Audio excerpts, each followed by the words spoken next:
Okey, sedikit penambahan daripada video yang pasal kain ihram tu.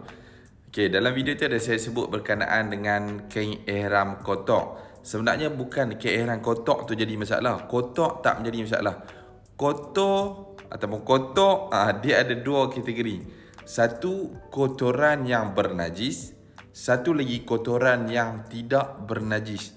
Bila kotoran tu tidak bernajis, contoh terkena debu, terkena pasir, terkena benda yang bukan bernajis, maka benda tu tak menjadi masalah. Boleh pakai ihram tu macam biasa. Kalau nak kibah bagi cuci, kibahlah bagi bersih sikit, tak ada masalah. Tapi yang bermasalah adalah kotoran bernajis, terkena air kencing, terkena taik burung merpati ke, terkena apa-apa kotoran najis yang daripada kita masuk toilet dan sebagainya. Jadi saya nak buat betulan sikit lah. Sekali ingat kotor umum. Jadi harap menjawab dan sampai supaya dapat memahami konteks kotoran yang dimaksudkan. Kotoran bernajis.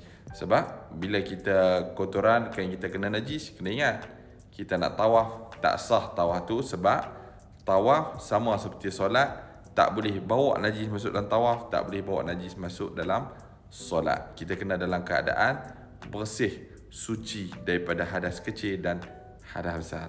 Okey, harap bermanfaat. Jangan lupa like, komen dan share.